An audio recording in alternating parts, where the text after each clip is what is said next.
The cold wind cut through the transport ship as it descended toward the harsh surface of Zarian 7. Marcus Webb pressed his face against the small window and watched the alien landscape roll beneath them. Rocky hills stretched endlessly under the pale orange sky, broken only by patches of dark forest and frozen streams. This was where he would spend the next 8 hours, alone in the wilderness with nothing but his bare hands and whatever nature provided. Professor Krell stood at the front of the transport, his 4 eyes scanning the 23 students who would take the final test. The alien professor was tall and thin, with gray skin that looked like old leather and long fingers that moved when he spoke. His species, the Vorthek, were known throughout the galaxy for their careful thinking and love of rules. For over 300 years, Professor Krell had been teaching survival skills at the Galactic Academy, and his final test had broken more students than any other course. "Listen carefully," Professor Krell said, his voice sharp and clear. "You will be dropped at different locations across this planet. You must survive one night without any tools, equipment, or technology. The temperature will fall to -40 degrees. There are predators in the darkness. You have 8 hours from sunset to sunrise. Many of you will fail. Some of you may die." Marcus felt the eyes of his classmates turning toward him. He was the only human in the group, and he looked small next to the others. There was Torvin, a Breck whose red skin could resist fire and heat. His thick arms were covered in natural armor plates. Lyra was a Zephyrian with pale blue skin and the ability to control her body temperature. Her tall frame moved with natural grace. The Quillen students had thick fur that would keep them warm in the coldest weather. Even the smallest alien in the group was twice as strong as Marcus. "The human may withdraw now," Professor Krell continued, his 4 eyes fixed on Marcus. "Academic failure is better than death. Your species has no natural advantages for survival. No thick skin, no temperature control, no natural weapons. It would be wise to accept defeat now." The other students murmured their agreement. Marcus had heard these words before, during every class and every practice session. The other species saw humans as weak, soft creatures who had somehow stumbled into space travel without earning it. They believed humans were only good for simple tasks and easy work. Marcus stood up slowly and met Professor Krell's gaze. "I will take the test, Professor." Torvin made a sound like steam escaping from a boiler. "The soft skin will freeze within. The first hour, why waste time on an impossible task?" "Because," Marcus said quietly, "you do not know what humans can do when they must survive." The transport ship landed with a soft thud, and the back door opened with a hiss. Cold air rushed in, carrying the smell of pine trees and wet earth. One by one, the students were dropped at different locations across the testing ground. Marcus was the last to leave the ship. "Good luck, human," Professor Krell said, as Marcus stepped toward the door. "Though I fear luck will not be enough." Marcus jumped down onto the rocky ground and watched the transport disappear into the orange sky. He was alone now, with nothing but the clothes on his back and the knowledge in his head. The sun was already moving toward the horizon, and he could feel the temperature beginning to drop. He stood still for a moment, letting his eyes adjust to the light and his ears tune to the sounds of the alien world. There were no birds here, but he could hear the wind moving through the trees and the distant sound of water running over rocks. The smell of pine was strong. Mixed with something else he could not identify, Marcus began walking toward the forest, his steps quick and sure. While his classmates were probably still looking around and making plans, he had already decided what he needed to do. The other students would try to find caves or build simple shelters from branches and leaves. They would huddle together and wait for morning, hoping their natural advantages would keep them alive, but Marcus had different plans. He had been thinking about this test for weeks, remembering stories his grandfather had told him about building shelters in the wilderness. His grandfather had been a carpenter who learned from his father before him. The knowledge went back generations, passed down through families and communities who had survived ice ages and natural disasters with nothing but their hands and their minds. As Marcus entered the forest, he began looking at the trees with new eyes, not just as plants but as building materials. He examined the bark, the size of the trunks, the way the branches grew. He looked for straight trees that were not too thick and not too thin. He searched for rocks that could be used as tools, for water that could be used in construction. The other students were thinking about survival, but Marcus was thinking about building. There was a difference, and it was a difference that had kept his species alive for hundreds of thousands of years. Far above, Professor Krell watched through hidden cameras as his students began their test. Most were doing exactly what he expected. The Quillen were looking for caves. The Breck were gathering wood for small fires.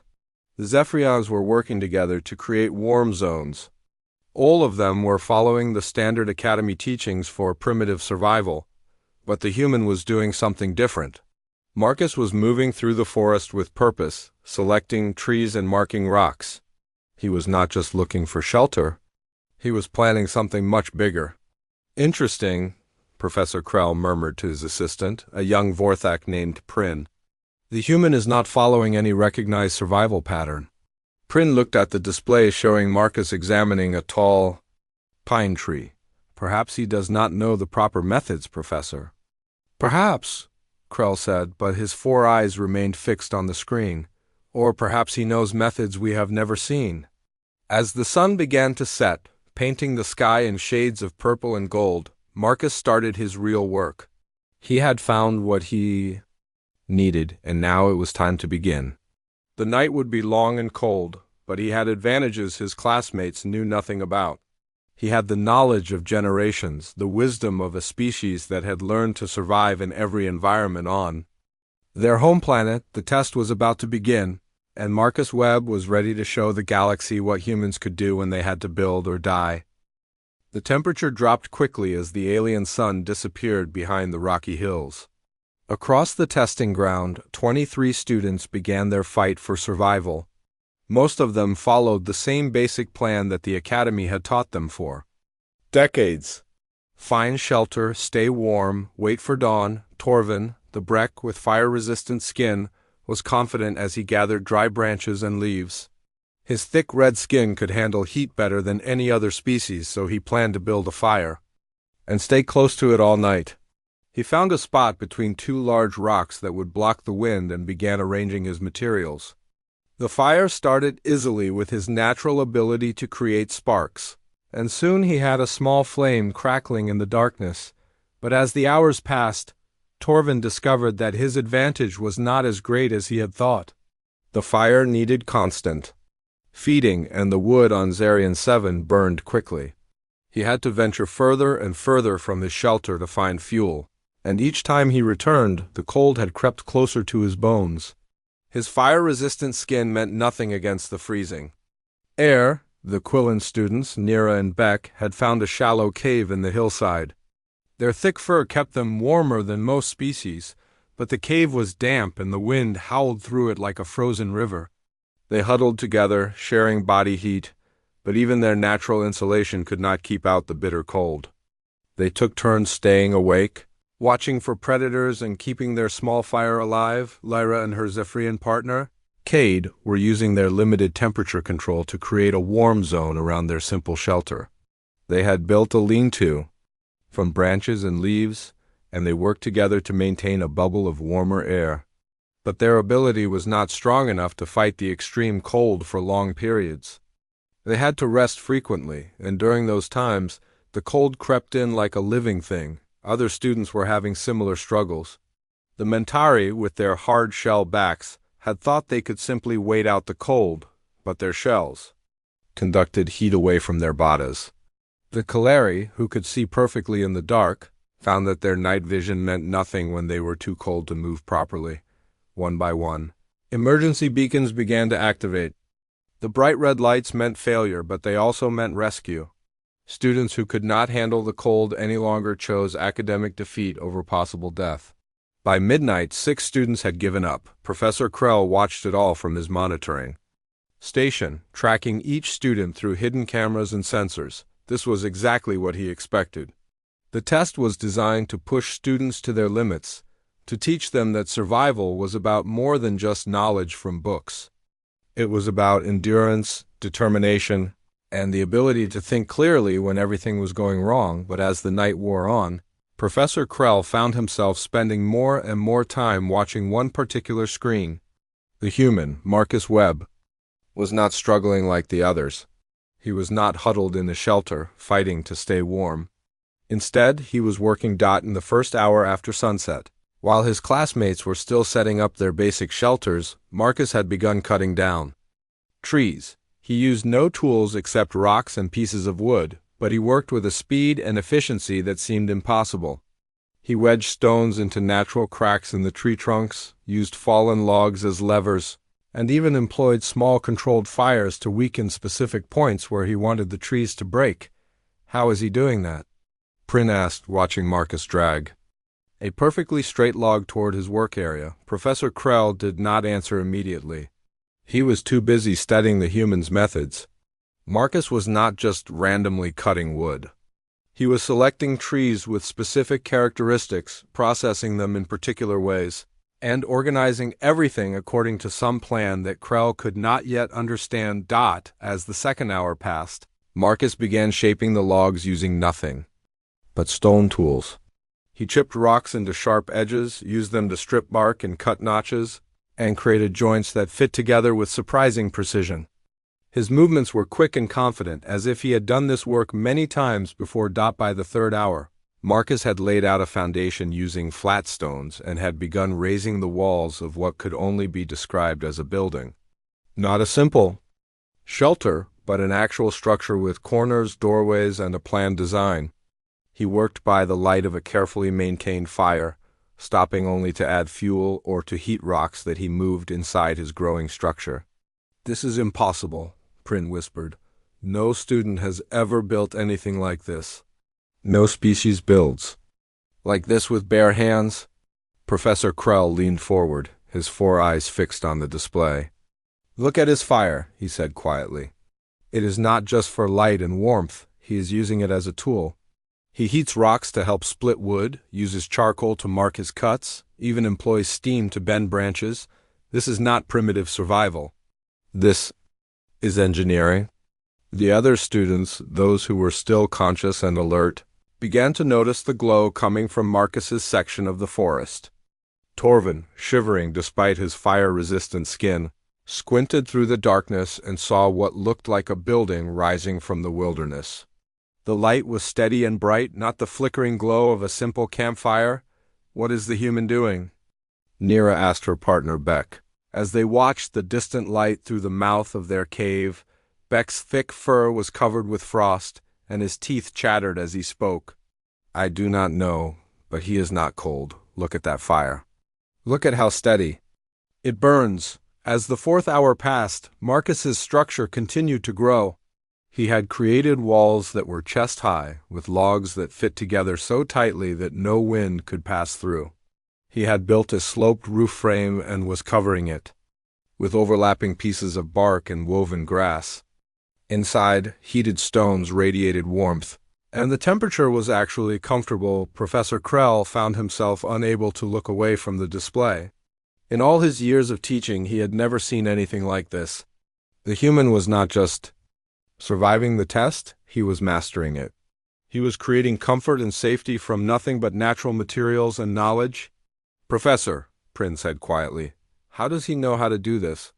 These techniques are not taught in any academy course. They are not in any database we have about human abilities." Professor Krell was wondering the same thing. The human was using methods that seemed to come from deep knowledge passed down through generations. Every cut, every joint, every technique was performed with the confidence of someone who had learned from masters. As the fifth hour began, Marcus started working on what appeared to be a heating system. He was building a stone fireplace with a chimney made from hollow logs, creating a way to heat his structure without filling it with smoke. He even crafted a raised sleeping platform to keep himself off the cold ground. The other students watched in amazement and growing despair. While they fought against the cold with their natural advantages, the human was creating a warm, safe home from nothing but wilderness materials. It was as if he belonged to a different category of being entirely. The Soft skin, Torvin muttered through chattering teeth, is not so soft after all. As midnight approached, the temperature on Zarian 7 had dropped to nearly minus 30 degrees. The wind howled through the forest like a hungry beast, and even the hardiest students were struggling to maintain their body heat.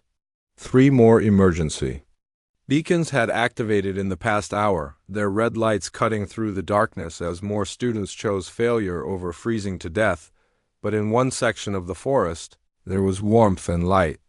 Marcus Webb had been working for 6 hours straight, and his impossible construction was nearing completion. What had started as a simple foundation of flat stones had become a fully functional log cabin with walls, a roof, and a chimney that sent steady smoke into the cold night air. Professor Krell sat forward in his monitoring chair, his 4 eyes wide with amazement. The human had not only survived the test, he had created something that defied everything the Academy taught about primitive survival. This was not endurance, this was mastery. Prin, Professor Krell said quietly, record everything. Every technique, every method, every tool he creates, this knowledge must be preserved. The young Vorthek assistant worked quickly at his controls, capturing detailed images and measurements of Marcus's construction. Professor, how is this possible? He has no natural advantages, no specialized survival traits. He should be the first to fail, not the last to succeed. Professor Krell watched as Marcus fitted another perfectly cut log into place, the joint so tight that no air could pass through. Perhaps, he said slowly, we have misunderstood what natural advantages truly mean. Inside his cabin, Marcus worked by the light of his stone fireplace. The heat from the carefully arranged rocks kept the interior warm and comfortable, while the chimney system he had built from hollow logs drew the smoke up and out without filling the space with fumes. He had even created a small cooking area, where he was preparing a simple meal using clay pots he had formed from mud and fired in his flames. The construction techniques Marcus used were unlike anything in the Academy's databases. He employed methods that seemed to come from deep knowledge passed down through countless generations. He used water and freezing temperatures to split logs with precision, created cordage from inner bark that was stronger than manufactured rope, and built joints that locked together without nails or screws. Every tool he needed, he made from materials found in the forest. Sharp stones became cutting implements, hardwood became wedges and hammers, and flexible branches became measuring devices and construction aids. He worked with the confidence of someone who had built such structures many times before, though. Professor Krell knew this was his first time taking the survival test. Look at his fire management, Professor Krell pointed out to Prin. He maintains multiple fires with different purposes. One for heating stones, one for light, one for cooking, and one for processing materials. He is not just using fire, he is controlling it like a precision instrument. The cabin itself was a masterpiece of primitive engineering. The walls were constructed from logs that fit together so perfectly that they formed an almost airtight seal. The roof was built at the correct angle to shed rain and snow while providing maximum internal volume. The raised sleeping platform kept Marcus off the cold ground, and the stone foundation prevented moisture from seeping up through the floor, but perhaps most impressive was the heating system.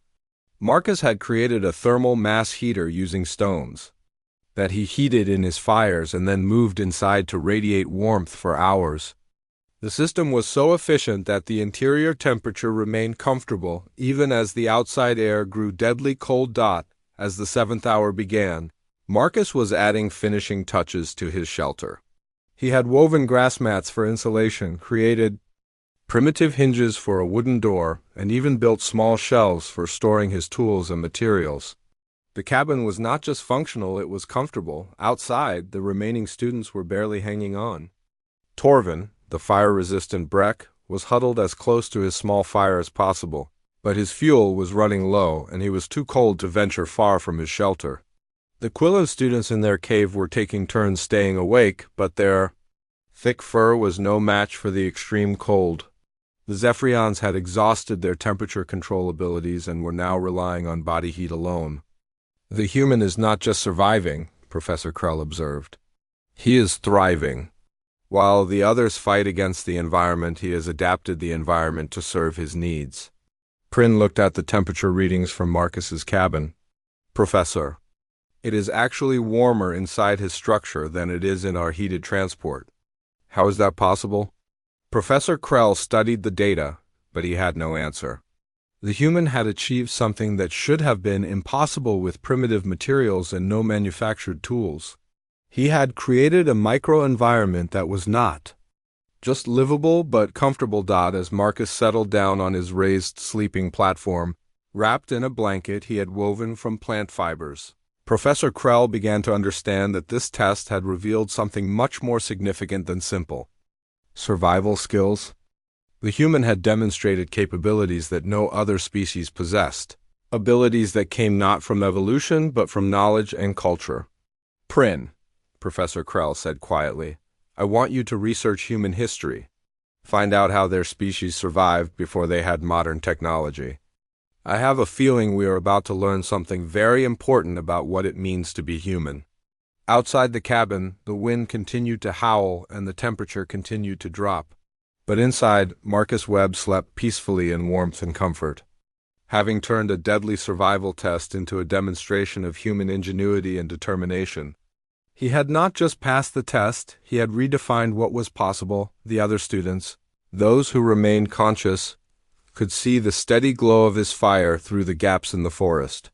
They knew that while they struggled against the cold with their natural advantages, the human had built himself a home. It was a lesson they would never forget, and it changed everything they thought they knew about the species they had dismissed as weak and primitive. As dawn approached, Professor Krell prepared to witness something unprecedented in the history of the Academy.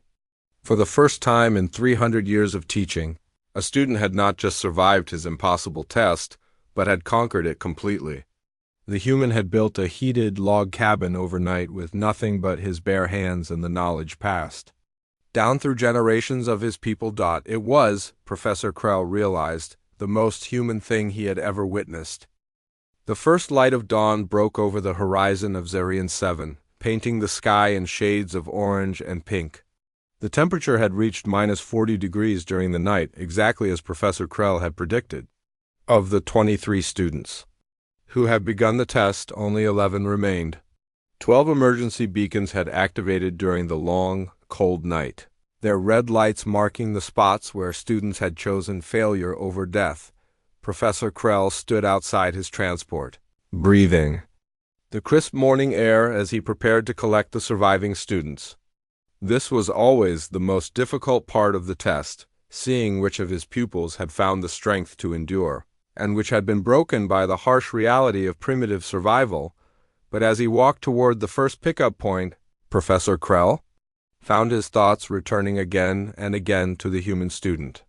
Throughout the night he had watched Marcus Webb accomplish something that should have been impossible. While other students fought against the environment with their natural advantages, the human had transformed the wilderness into a comfortable living space. The first student Professor Krell collected was Torvin the Breck with fire-resistant skin. The proud alien was huddled next to the cold ashes of his fire, his red skin pale with exhaustion and cold. His thick arms shook as he climbed into the transport, and his eyes held the hollow look of someone who had faced his own mortality. The human, Torvin whispered as Professor Krell helped him into a heated seat. What happened to the human?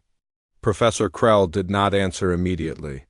He was not sure how to explain what Marcus had accomplished without seeing it for himself. The monitoring equipment had shown him the construction, but the reality might be even more impressive. The Quillen students, Nira and Beck, were next. Their thick fur was matted with frost, and they moved slowly, their bodies exhausted from fighting the cold all night. They had survived, but barely. As they settled into the transport, they kept glancing toward the forest where Marcus had been working. There was light, Nira said quietly. All night long there was light from his section. Not the flickering of a simple fire, but steady illumination like from a building. Professor Krell nodded but said nothing. He collected the Zephyrians. Lyra and Cade, who had exhausted their temperature control abilities and were nearly unconscious from cold and fatigue. They had worked together all night, sharing body heat and taking turns staying awake.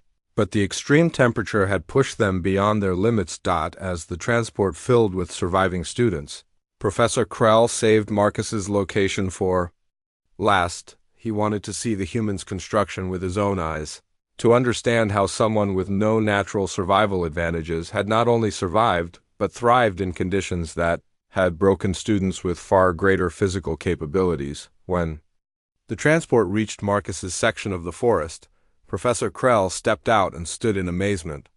Before him was a structure that defied everything he thought he knew about primitive survival. It was not a shelter, it was a building. A complete, functional log cabin with tight-fitting walls, a sloped roof, and a stone chimney that was still releasing wisps of smoke into the morning air. The door opened, and Marcus Webb stepped out, looking rested and comfortable. He wore clothes that were clean and dry, and his movements showed no signs of the exhaustion that marked the other survivors. In his hands he carried a simple clay bowl from which steam was rising. "Good morning, Professor," Marcus said calmly. "I hope the other students are all right." Professor Krell walked around the cabin, his 4 eyes taking in every detail. The construction was perfect, with logs that fit together so tightly that no wind could pass through. The foundation was level and stable, the roof was properly angled, and the chimney drew smoke efficiently without backdrafting into the interior. "This is impossible," Professor Krell said, running his hands along the precisely fitted logs. "No single individual could construct this overnight. Not without tools, not without help, not without technology." Marcus set down his bowl and looked at his professor with quiet confidence. "Not without knowledge, Professor. But knowledge is not the same as technology." Professor Krell turned to face him, and Marcus saw something in the alien's expression that he had never seen before. It was respect, certainly, but also a kind of recognition, as if the professor was seeing something he had been looking for without knowing it. "This is not just survival," Professor Krell said slowly. "This is civilization. You have not endured the test, you have mastered it. You have created comfort and safety from nothing but wilderness materials." Marcus nodded. "My species has been building shelters for hundreds of thousands of years, Professor. We have done it in every climate, every environment, with every possible limitation. We have survived ice ages, natural disasters, and hostile environments by learning to build what we need from what we have." The other students had climbed out of the transport and were now standing around the cabin in amazed silence. They had spent the night fighting against the environment with their natural advantages, but the human had used knowledge and skill to turn the environment into an ally. Torvin approached one of the walls and touched the smooth logs with his thick fingers. "How did you cut these so precisely without tools?" Marcus picked up a stone from the ground, one that had been shaped into a sharp edge. "I made tools from what I found. Rocks became blades, wood became hammers, fire became a way to weaken and shape materials. My ancestors learned these techniques over thousands of generations, and they passed the knowledge down through stories, practice, and necessity." Lyra stared at the stone chimney with its perfect joints and efficient design. "But how did you know how to build this? How did you know the right proportions, the correct angles?" Marcus smiled. "Because my people have been building chimneys for thousands of years. We have learned through trial and error, through success and failure, through the wisdom of those who came before us. When you stripped away our tools, you did not strip away our knowledge." Professor Krell walked to the doorway and looked inside the cabin. The interior was warm and comfortable, with a raised sleeping platform, stone-lined fire pit, and even primitive furniture carved from wood.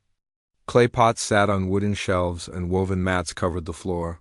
It was not just a shelter, it was a home. "This changes everything," Professor Krell said quietly. "For 300 years, I have been teaching survival as endurance, as the ability to withstand harsh conditions until rescue arrives. But you have shown me that true survival is not about enduring the environment. It is about adapting the environment to serve your needs. Marcus began dismantling his cabin, sorting the logs and stones for reuse, leaving no trace of his presence. On my world, Professor, we have a saying, the human who knows how to build a shelter is never truly homeless. We do not just survive in environments, we make them livable. As Marcus worked, the other students watched in fascination. They were seeing something they had never imagined possible, a level of adaptation and ingenuity that went far beyond what they had thought any species could achieve without natural advantages. "Why did you not tell us you could do this?" Nira asked. "Why did you let us think you were weak?" Marcus paused in his work and looked at the assembled students. Because strength is not always what it appears to be. Your species evolved natural advantages for survival, but my species evolved something different. We evolved the ability to create advantages from knowledge, to build solutions from problems, to turn weaknesses into strengths. Professor Krell watched as Marcus efficiently disassembled his masterpiece, leaving only a cleared space and some scattered stones to show where it had stood. "What you have accomplished here will be studied for generations. You have shown us that intelligence is not just about what you know, it is about how you apply knowledge under pressure." Marcus shouldered his pack and walked toward the transport. "Professor, with respect, this was not about intelligence. This was about being human. My species has been taking tests like this for millennia. We just call them winter." The transport ship lifted off from Zarian 7 as the morning sun climbed higher in the alien sky. Inside the heated cabin, 11 surviving students sat in thoughtful silence, each processing what they had witnessed during the night. The test that had been designed to break them had instead broken their understanding of what survival meant. Professor Krell did not immediately begin the journey back to the academy. Instead, he kept the transport hovering over the forest where Marcus had built his impossible cabin. Through the windows, the students could see the cleared space where the structure had stood, the only evidence of the masterpiece that had been created and dismantled in the span of 8 hours. "In 300 years of teaching, Professor," Krell said quietly, "I have never seen anything like what happened last night. The human has forced me to reconsider everything I thought I knew about survival, about intelligence, and about what it means to be civilized." Torvin, the Breck whose fire-resistant skin had proven inadequate against the extreme cold, spoke first. "Professor, how did we not know humans could do this?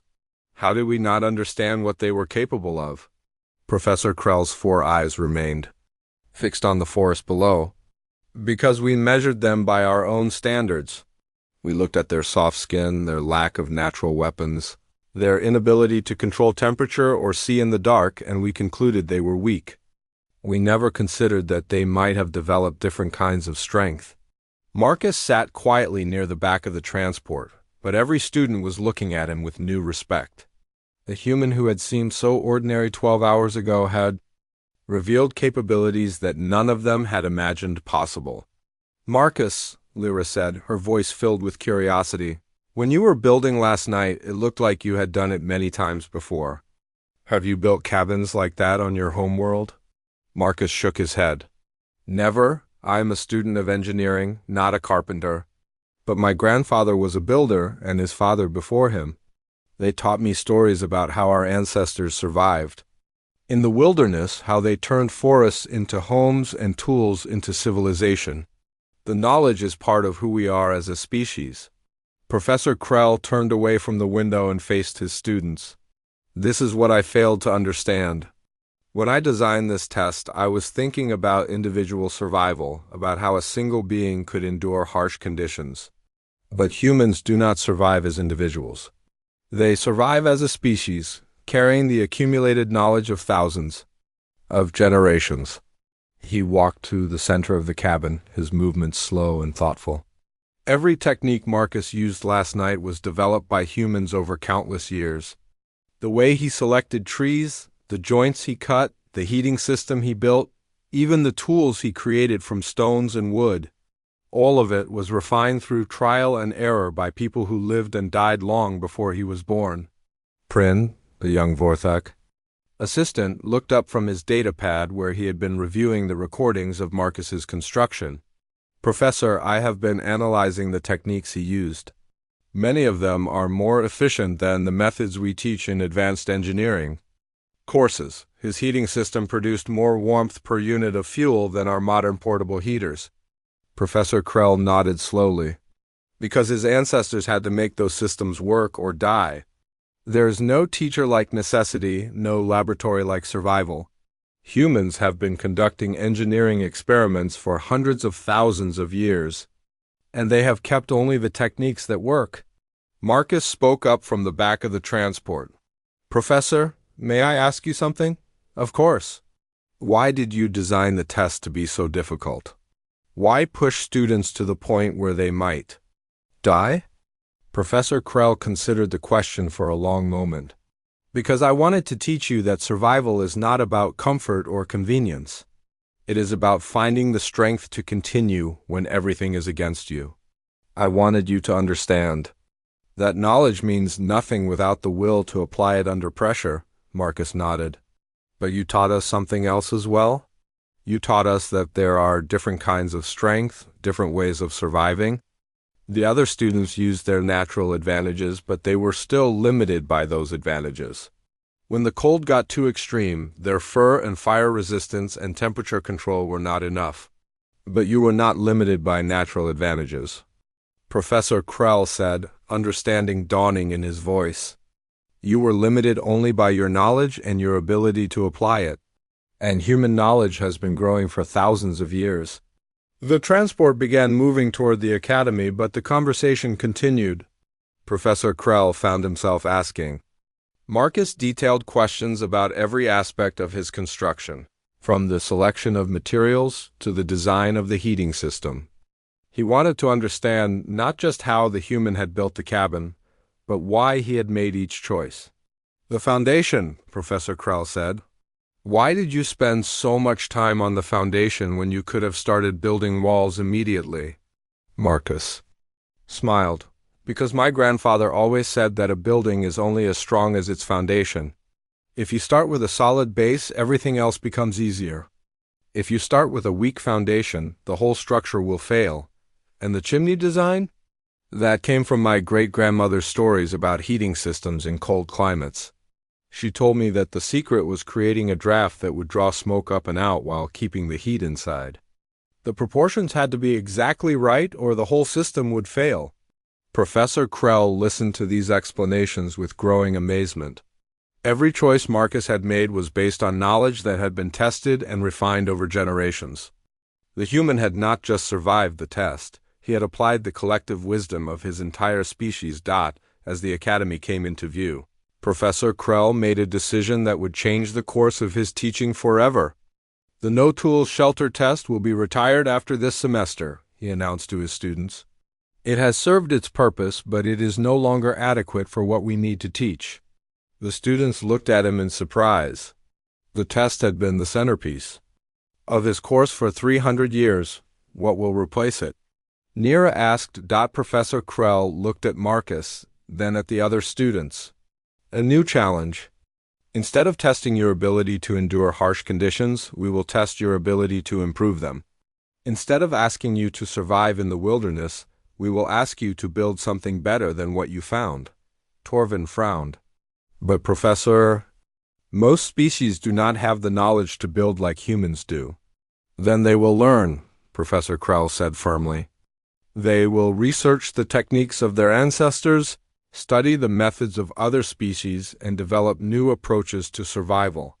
The goal will not be to endure the environment, but to adapt it to serve their needs. As the transport landed at the academy, Professor Krell turned to address all of his students one final time. What Marcus showed us last night was not just individual skill, it was the power of accumulated knowledge, the strength that comes from learning from those who came before us. Every species has this kind of knowledge, but many have forgotten it in favor of modern convenience. He paused, his 4 eyes focusing on each student in turn. The new test will be called Build a Better World, because that is what intelligence is truly for. Not just to survive, but to create something better than what existed before. Marcus gathered his pack and prepared to leave the transport. As He reached the door. Professor Krell called out to him. Marcus, I want you to know that what you accomplished last night will be studied and remembered for generations. You have shown us that some species do not just adapt to their environment, they adapt their environment to themselves.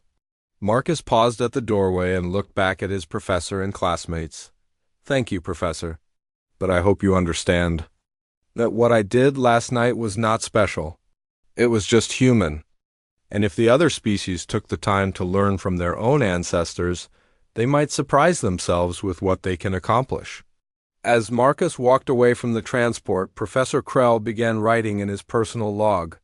Today I learned that weakness and strength are not always what they appear to be. The human species may lack natural survival advantages, but they possess something far more powerful. They have the ability to create advantages from knowledge, to build solutions from problems, and to turn the accumulated wisdom of their people into tools for survival and growth. He paused, thinking about the implications of what he had witnessed. The galaxy has underestimated humans because we measured them by our own standards. We looked for claws and thick skin and natural weapons, and we found them wanting, but we failed to see their true strength. They are not just survivors, they are builders. They do not just endure environments, they transform them. Professor Krell closed his log and looked out at the academy where students from dozens of species were preparing for their own tests and challenges. Soon they would all be learning from what Marcus had shown them. They would be discovering that survival was not about enduring hardship, but about creating something better. It was, he realized, the most important lesson he had ever learned, and it had been taught by a species the galaxy had dismissed as weak and primitive. The humans, it seemed, had been teaching the galaxy about strength all along. The rest of them had simply been too proud to listen.